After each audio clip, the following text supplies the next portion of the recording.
Hello ಮಕ್ಕಳೇ, next important questions ಯಾವುದು ಅಂತ ಹೇಳಿ ಇವತ್ತಿನ ವಿಡಿಯೋದಲ್ಲಿ ಡಿಸ್ಕಸ್ ಮಾಡೋಣಂತೆ. ಸೊ ನಾನು ಪಾರ್ಟ್ 1 ಪಾರ್ಟ್ 2 ಅಂತ ಹೇಳಿ 2 ವಿಡಿಯೋನ ಅಪ್ಲೋಡ್ ಮಾಡಿದ್ದೀನಿ. ಪಾರ್ಟ್ ಡಿ ಅಲ್ಲಿ ಬರುವ all important questions with answers ನ ಅಪ್ಲೋಡ್ ಮಾಡಿದ್ದೀನಿ ಫಸ್ಟ್ PU ಫಿಸಿಕ್ಸ್ ನವರಿಗೆ. ಸೊ ಯಾರೆಲ್ಲ ಆ ವಿಡಿಯೋ ನೋಡಿಲ್ಲ ಲಿಂಕ್ ಕೊಟ್ಟಿರ್ತೀನಿ, ಚೆಕ್ ಮಾಡ್ಕೊಳ್ಳಿ.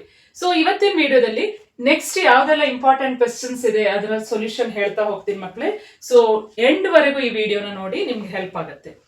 ಸೊ ಇವಾಗ state and prove the law of conservation of linear momentum in case of collision of two bodies ಅಂತ ಹೇಳಿ ಇನ್ನೊಂದು ಇಂಪಾರ್ಟೆಂಟ್ ಕ್ವೆಶ್ಚನ್ಸ್ ಬರುತ್ತೆ ಲಾಸ್ ಆಫ್ ಮೋಷನ್ ಚಾಪ್ಟರ್ ಅಲ್ಲಿ. ಓಕೆ, ಸೊ ಅದಕ್ಕೆ ನೀವೇನ್ ಮಾಡ್ಬೇಕು, ಫಸ್ಟ್ ಸ್ಟೇಟ್ಮೆಂಟ್ ಬರ್ಕೊಳ್ಳಿ. In an isolated closed system the total linear momentum remains constant ಅಂತ ಹೇಳಿ ಬರ್ಕೋಬೇಕು. ಸೊ ಸೆಂಟೆನ್ಸ್ ನ ಕರೆಕ್ಟ್ ಆಗಿ ಫ್ರೇಮ್ ಮಾಡ್ಕೊಳ್ಳಿ ಮಕ್ಕಳೇ, ಅರ್ಥ ಮಾಡ್ಕೊಳ್ಳಿ. ಯಾವುದೇ ಕಾರಣಕ್ಕೂ ಇದನ್ನ ಬಹಟ್ ಮಾಡ್ಕೋಬೇಡಿ, ಅರ್ಥ ಮಾಡ್ಕೊಂಡ್ರೆ ಈಸಿ ಆಗುತ್ತೆ. In an closed system, isolated ಅಂದ್ರೆ ಸಪರೇಟ್ ಆಗಿರುತ್ತೆ, ಅಂದ್ರೆ free from external forces. Okay, so ಎರಡು ಬಾಡೀಸ್, ಎರಡು ಆಬ್ಜೆಕ್ಟ್ ಇದೆ ಅಂದಾಗ ಫಸ್ಟ್ ಆಬ್ಜೆಕ್ಟ್ ಫೋರ್ಸ್ ಹಾಕುತ್ತೆ ಸೆಕೆಂಡ್ ಆಬ್ಜೆಕ್ಟ್ ಮೇಲೆ. So second object in turn first object ಮೇಲೂ ಫೋರ್ಸ್ ಹಾಕುತ್ತೆ. Okay, so for every action there is equal and opposite reaction. ಈ concept ಇಲ್ಲಿ ವರ್ಕ್ ಆಗೋದು. ಸೊ ಇಲ್ಲಿ ಈ ಎರಡು ಏನು ಆಬ್ಜೆಕ್ಟ್ ಇದೆಯಲ್ವಾ, ಇದು ಏನಂತ ಕರಿತೀವಿ, ಐಸೋಲೇಟೆಡ್ ಸಿಸ್ಟಮ್ ಅಂತೀವಿ. ಓಕೆನಾ. ಸೊ ಫಾರ್ ಎಕ್ಸಾಂಪಲ್ ಈಗ ಬುಲೆಟ್ ಅಂಡ್ ಗನ್ ಅಥವಾ rocket. Okay, rocket propulsion. So ಈ ರಾಕೆಟ್ ಅಂಡ್ ಅದರಲ್ಲಿರುವ ಗ್ಯಾಸ್. ಓಕೆ, ಇದು ಏನಿದು isolated system. So in an isolated system what happens, the total linear momentum remains constant. ಇದನ್ನ prove ಮಾಡ್ಬೇಕು. ಇವಾಗ prove ಮಾಡಕ್ ನಾನು ಏನ್ ಮಾಡ್ತೀನಿ, I will take two object. So ಈ ತರ ಡಯಾಗ್ರಾಮ್ ಹಾಕೊಳ್ಳಿ. A is moving with certain momentum PA and B is having some momentum PB before collision. Okay, after collision A is moving with the momentum, change ಆಗುತ್ತೆ, momentum changes to PA dash, momentum of B changes to PB dash. ಇವಾಗ ನೀವು ಈ diagram ಹಾಕಾದ್ಮೇಲೆ ಈ ತರ ಒಂದು drawing ಮಾಡಿ, ಅದಾದ್ಮೇಲೆ ಒಂದು ಲೈನ್ಸ್ ಬರ್ಕೋಬೇಕು. Consider two objects or two bodies A and B having momentum PA and PB. Okay, and these two objects collides for small interval of time dt. ಓಕೆನಾ, ಇಷ್ಟು ಬರ್ದ್ರೆ ಸಾಕಾಗತ್ತೆ. ನೀವು ಅಥವಾ ನೇ ಬರ್ಕೊಳ್ಳಿ. So two objects collides in small interval of time t. Okay, ಇವಾಗ ನಾವ್ ಏನ್ ಮಾಡ್ಬೇಕು ಅಂದ್ರೆ ಫಸ್ಟ್ ನೀವು ನ್ಯೂಟನ್ ಸೆಕೆಂಡ್ ಲಾನ ಯೂಸ್ ಮಾಡ್ಕೊಳ್ಳಿ. ಸೊ ಇಲ್ಲಿ ಬರ್ಕೊಳ್ಳಿ, from Newton's second law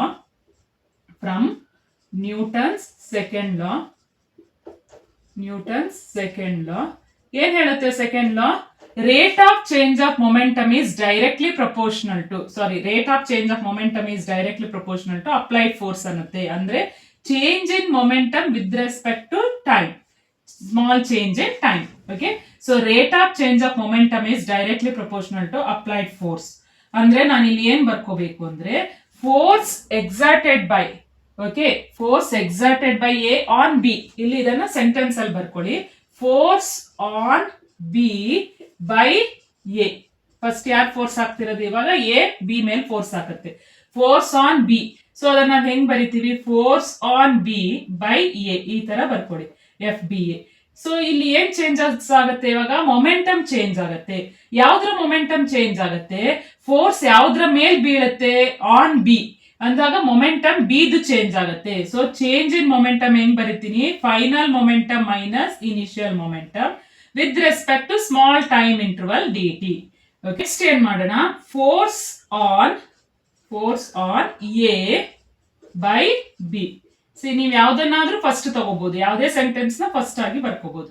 so ಈಗ ಫೋರ್ಸ್ ಆನ್ A ಅಂದ್ರೆ A ಮೇಲೆ ಯಾವ್ದು ಫೋರ್ಸ್ ಹಾಕತ್ತೆ? B ಹಾಕತ್ತೆ.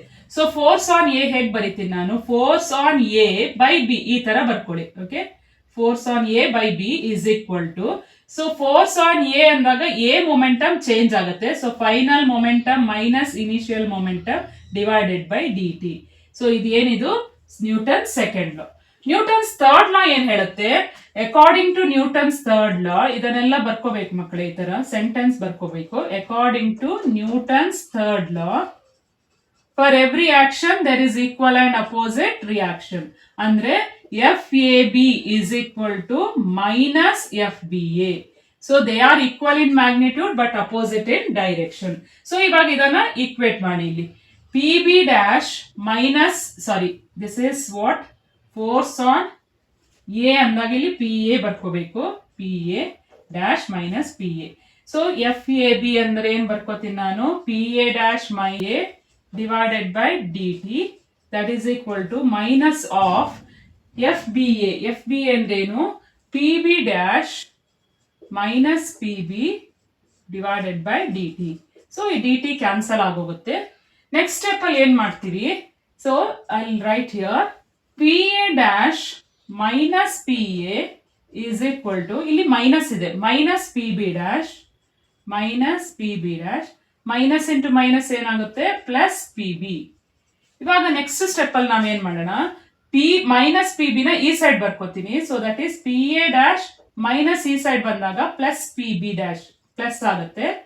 That is equal to minus P A right ಸೈಡ್ಗೆ ಹೋದಾಗ ಪ್ಲಸ್ ಆಗುತ್ತೆ, plus P A plus P B.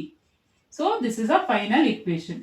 ಏನಿದು ಇಲ್ಲಿ ಏನಿದೆ ಅಂದ್ರೆ, c p A dash p B dash ಅಂದ್ರೆ ಏನು, momentum of a and b after collision. So total momentum after collision is equal to total momentum before collision. ಈ ತರ last ಒಂದು sentence ಬರ್ಕೊಳ್ಳಿ ಮಕ್ಕಳೇ. So total momentum after collision is equal to total momentum before collision.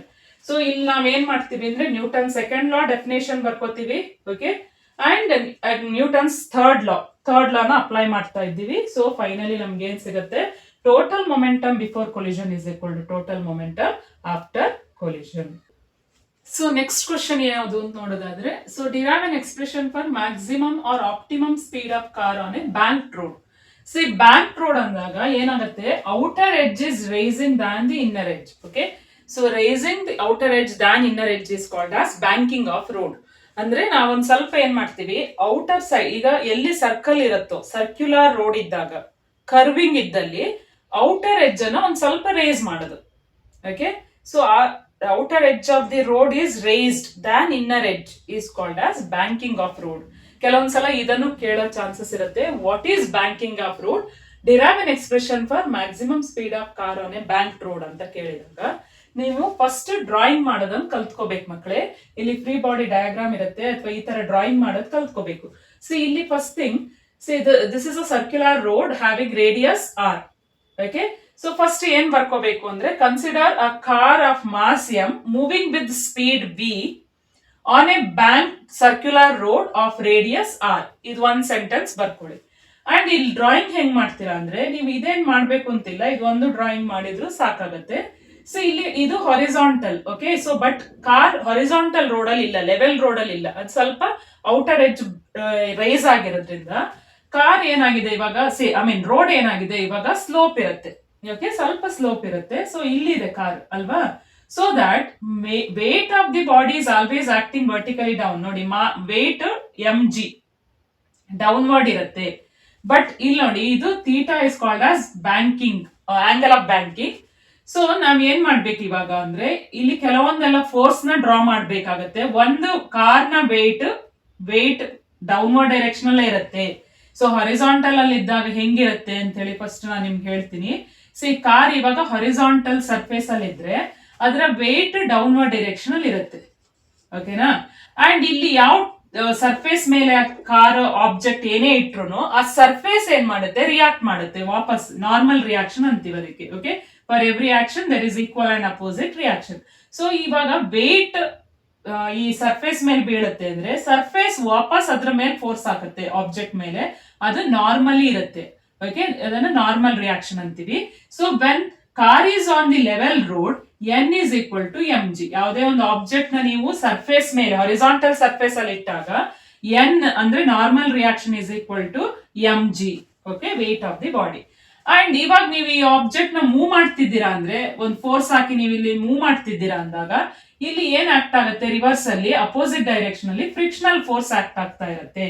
Okay, ಎಲ್ಲಿವರೆಗೆ ಈ ಒಂದು object rest ಅಲ್ಲಿ ಇರುತ್ತೋ F and F, okay, applied force is equal to frictional force. Once the object starts to move, then applied force is more than frictional force. So ನಾವಾಗ F minus F is equal to M A ಅಂತ ಬರ್ಕೋತೀವಿ. ಇದು F K ಆಗುತ್ತೆ. Okay, once the body starts to move. ಅಥವಾ when it just starts to move, this force is called as frictional force is called as what? Limiting friction ಅಂತೀವಿ. FS max ಅಂತ ಬರ್ಕೋತೀವಿ, limiting friction. ಓಕೆನಾ? So ಈ ತರ ಇದ್ದಾಗ F and applied force ಒಂದೇ direction ಇರುತ್ತೆ ಮಕ್ಕಳೇ. ಬಟ್ ನಾನೀಗ ಮಾತಾಡ್ತಾ ಇರೋದು ಏನು, ಲೆವೆಲ್ ರೋಡ್ ಅಲ್ಲ. ಸೊ ಸರ್ಕ್ಯುಲರ್ ರೋಡ್ ಅಲ್ಲಿ ಏನಾಗುತ್ತೆ, ಸೊ ಇಲ್ಲಿ M G is not balanced by normal reaction. So ನೋಡಿ ಇಲ್ಲಿ ಸ್ಲೋಪ್ ಸರ್ಫೇಸ್ ಹೆಂಗಿದೆ, ಸ್ವಲ್ಪ ಸ್ಲೋಂಟ್ ಆಗಿದೆ, ಸ್ಲೋಪ್ ಇದೆ. ಸೊ ಇವಾಗ ನಾರ್ಮಲ್ ರಿಯಾಕ್ಷನ್ ಈ ಕಡೆ ಆಕ್ಟ್ ಆಗ್ತಾ ಇರುತ್ತೆ, ಈ ಡೈರೆಕ್ಷನ್ ಅಲ್ಲಿ ಇರುತ್ತೆ.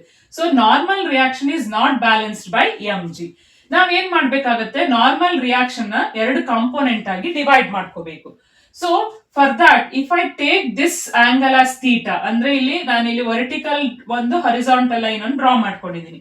ಸೊ ಈ ವರ್ಟಿಕಲ್ ಜೊತೆ ನಾನು ಇದನ್ನ ಥೀಟಾ ಅಂತ ತಗೊಂಡ್ರೆ ಅವಾಗ ಈ vertical component N cos theta ಆಗತ್ತೆ. ಓಕೆ, ಈ ಕಾಂಪೋನೆಂಟ್ ಎನ್ ಕಾಸ್ ಥೀಟಾ, ಇನ್ನೊಂದು ಕಾಂಪೋನೆಂಟ್ ಎನ್ ಸೈನ್ ಥೀಟಾ. ಆ ಕಾಂಪೋನೆಂಟ್ ಎನ್ ಸೈನ್ ಥೀಟಾ ಯಾವ ಡೈರೆಕ್ಷನ್ ಆಕ್ಟ್ ಆಗುತ್ತೆ, it is towards the centre of the circular road. ಅರ್ಥ ಆಯ್ತಲ್ಲ ಮಕ್ಕಳೇ? It is acting towards the centre of what? Circular road. Similarly friction ಯಾವತ್ತು ಎಲ್ಲಿರುತ್ತೆ ಅಂದ್ರೆ it is along the surface on which the object is placed. ನೋಡಿ, ಇದು along the surface ಇರುತ್ತೆ ಅಂದಾಗ ಇಲ್ಲಿ ಸರ್ಫೇಸ್ ಸ್ಲ್ಯಾಂಟ್ ಆಗಿದೆ, ರೋಡ್ ಸ್ಲ್ಯಾಂಟ್ ಆಗಿರೋದ್ರಿಂದ ಸೊ ಫ್ರಿಕ್ಷನ್ ಈ ಡೈರೆಕ್ಷನ್ ಅಲ್ಲಿ ಆಕ್ಟ್ ಆಗುತ್ತೆ. Once again I need to divide this friction into two components. So one component is this one which is acting towards the center of the circle, so which is f cos theta because this angle is theta. ಇನ್ನೊಂದು component ಯಾವುದು? f sin theta. ಈ ತರ ಅರ್ಥ ಮಾಡ್ಕೊಳ್ಳಿ. ಇವಾಗ ನೋಡಿ mg f sin theta is acting vertically down and upward force ಯಾವುದು? n cos theta.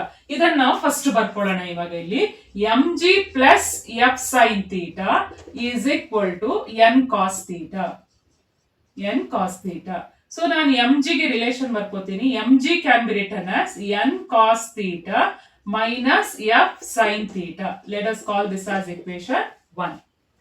Next, so ಇವಾಗ N sine theta F cos theta ಎರಡು ಯಾವ ಡೈರೆಕ್ಷನ್ ಅಲ್ಲಿ ಆಕ್ಟ್ ಆಗುತ್ತೆ? It is acting towards the centre of circle. So the force which is acting towards the centre of circle is called as centripetal force, which brings the body in, which always brings the body in circle. Okay, centripetal force ಏನ್ expression? mv square by radius r. Okay, that is equal to ಇಲ್ಲಿ ಯಾವ್ದು ಬರ್ಕೋಬೇಕು?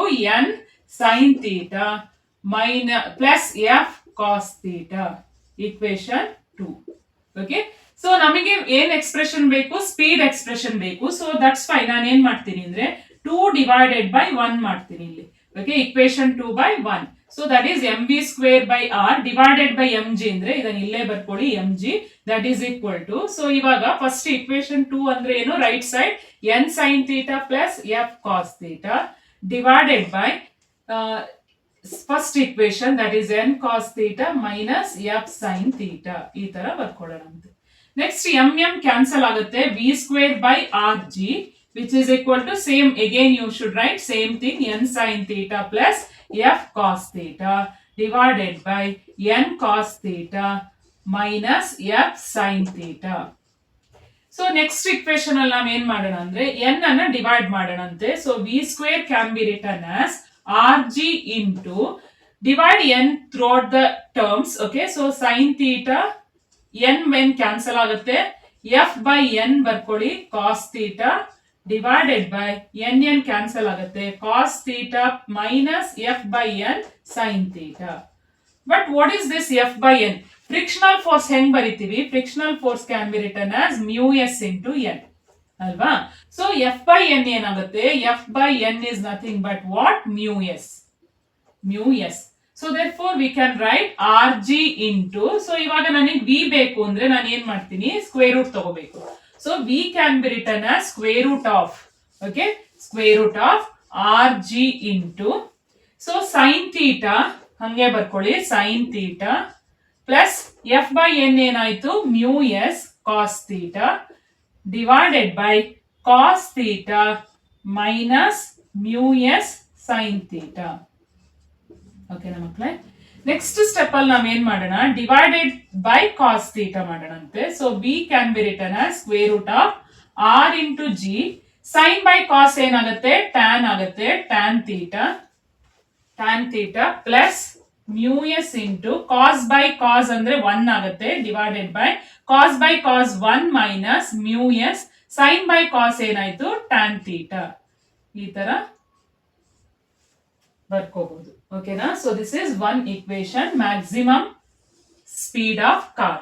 Okay, so if there is no friction, friction ಇಲ್ಲ ಅಂದ್ರೆ mu S ಏನಾಗುತ್ತೆ, 0 ಆಗುತ್ತೆ. ಅವಾಗ equation ಏನಾಗುತ್ತೆ, V is equal to square root of R G into, ಇಲ್ಲಿ mu is 0 ಹಾಕಿ, ಮ್ಯೂ ಎಸ್ 0 ಆದ್ರೆ ಡಿನಾಮಿನೇಟರ್ 0 ಆಗುತ್ತೆ. ಐ ಮೀನ್ ಡಿನಾಮಿನೇಟರ್ ಅಲ್ಲಿ ಏನಿದೆ 1 ಮೈನಸ್ 0 ಆಗುತ್ತೆ. So that is 1. So remaining is tan theta, R G tan theta if there is no friction.